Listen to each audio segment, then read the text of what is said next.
to another episode of Purpose Driven Champs. I'm your host, William Grayson, with my sidekick, William D. Harris. And today we got my main man, Pezo Johnson, which is going to be talking about his pain on paper, aka POP, his 501c3. Welcome to the podcast, Pezo. How you doing? Hey, I'm good, man. I appreciate you guys for having me on, man. You know, with the dope intro, I thought I was going to the movies or something. Well, you know, we try. You know, we're up and coming podcast, so you know, just trying to put ourselves on the map and try to do motivational things, let people know, hey, you can do something and help the community and everything like that, Right. and make it a positive impact, and your life can change at a drop of a dime. Mm-hmm.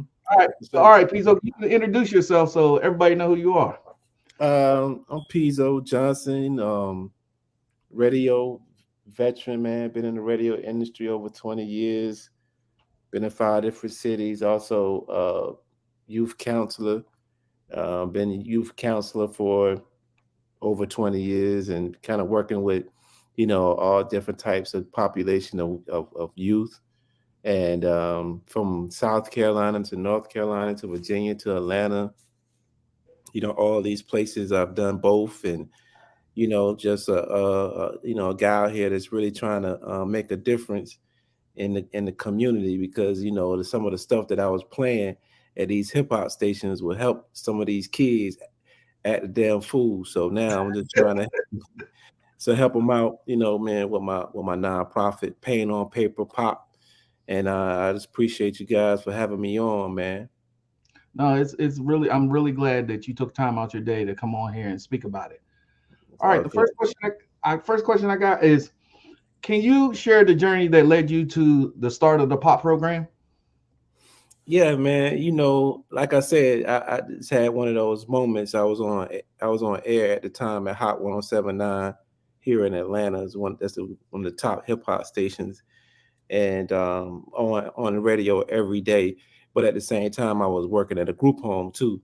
So just kind of really realizing what we were doing with the music that I was playing on my show. So it was a murder that happened, and some of the kids knew the kid that had got murdered. And I was in the transition of downsizing, and kind of ran past a curriculum that I had started writing on when I was in one of the other markets, and kind of picked that up and just start implementing that at that group home. And then it grew to probably about 11 contracts from there. Yeah. So we kind of was really moving, forward with just basically teaching kids how to redirect that anger, trauma, depression, anxiety into writing a rap, art, poem, song, or short story. So, I, grabbed a couple producers that was on the team, and then we was, doing these different contracts, group homes, high schools, community centers, juvenile, DeKalb County Juvenile Court. We was doing the court system too as well. Right. So Right. kind of been around, man. So then after that, everybody, it starts steamrolling after that. So, you've seen a positive change in everything. Yeah, it started really steamrolling, man. You know how God got his hand in it. So he was just really directing it. And then I had to make an abrupt, halt. My mom needed a kidney, and I was a match. So, what I mean? I had to let everything go, from the radio to the contracts and everything, and go back to VA, and big up to everybody in Virginia, and had a kidney transplant surgery. That's where I met you at, man. Yeah, that's where you met me at. And everything happens for a reason. At the end, you may not see it now, but at the end, it all come to light at the end. But Mhm. so you going back? I mean, let me Will interrupt. Go ahead, Will. Hit him up before I come back. PZJ, that's what I'm gonna call you. Uh, let me ask you something. Uh-huh. Talk to me a little bit about the impact of your childhood, regarding how it impacted to where you are now. And then second of all, tell me where you got that nickname Coconut. Okay. My family from, P City, Portsmouth, Virginia. So if you're from Virginia in the 757 area, you know what time it is with Portsmouth. So, Right. it's a very active city. I was fortunate though because and I come from a large family too as well. That my dad he just went into the military when I was we was kind of young, and so we moved to Fayetteville, North Carolina. So we were just back and forth, and I think that really gave us a different perspective because at the time right before we was moving, the crack bomb hit. So, Dag. when that crack bomb hit, it just really turned the city upside down, and everywhere, what I'm saying, pretty much Right. turned upside down, and it was a crazy time. So, that left a real impact on me. But I played sports, so I went to North Carolina Central University on a football scholarship, Oh, what uh, position you play? DB. Oh, all right. So you got some Yeah, speed. yeah, I had a little speed back then. You know what I'm saying? So yeah, and then too that being there, and then one of my teammates who got killed, got shot right in front of us. Uh, that left a major impact on me wanting to do stuff for kids because it's crazy because one of my older teammates had found out how it was affecting a couple of the other brothers on the squad, Uh-huh. and he had came to me and said, "Yo, man, I want you to come." He was working at the juvenile detention center in Butner, and Uh-huh. he said, "Yo, man, I want you to come out and talk to the kids." And I came and talked to him, and he was just like, "Man, they keep asking about you, blah blah blah." And from there, I ended up working there. So that was my first interaction with dealing with juveniles. And then I had a bunch of little cousins that I had to kind of help out too, Yeah. when I wasn't out there doing what I was doing on my feet and toes into something I ain't supposed to be doing. But Come on. anyway, There you hmm go. All right. So what challenge have you been facing with your 501 threes 501c3 like challenges you done face with it? Like, like setbacks and stuff like that, because I know running a business or running anything, you look, yeah, yes, I know. That's why I'm going to speak on it. You get setbacks. What's like some of the setbacks? But as I say, you started this in 2000, what is it, 18, I believe it is, and you're yeah, still going strong. So that's what I'm saying. You don't quit. So what setbacks and stuff like that you done seen. yeah. I started in 2008, right? So Eight, my fault. I yeah, stand no, no, correct. no, no, no, no, no. You good. But it was, man, just putting money into it, just kept putting money into it, and because it's definitely, I feel, is my calling and my purpose. So when you got your calling and your purpose, you kind of you just doing it, and you don't really get. I'm not really getting, well, I'm gonna say but all businesses, especially nonprofits. I'm gonna speak from nonprofits. We don't get the support that we really need, man. Like, you don't get the financial backing. Like right now, we in the process of trying to raise money for the My Words Are Power youth Uh-huh. camp that we're gonna do at the legendary Patchwork Studios. So we raising money to have this event, a camp where kids come in. They're gonna record their compositions, their raps. Producers gonna put the beats and stuff to it because we have a method that we teach called catch a beat. Okay, So go ahead. Yeah, so describe catch that real quick. catch a beat is basically when they in a crisis, right? They about to get into a Uh-huh. fight, they about to get into some situation. They think of a song in their head, like their favorite song that they might like, or a song, period, the beat of it, the melody of it, and then they'll start playing it in their head, right? Because that'll give them time to try to de-escalate, right? So we said, all right, basically when you see kids walking down the street, they might not have no ear pods or earphones on, but they bobbing their head, they playing music in their head already, so they already doing this. So I said, yo, let me make up a method that'll kind of coincide with that whole concept of them playing music in their head. So when they play the music, when I we give them a scenario, right, and then we say, okay, somebody approach you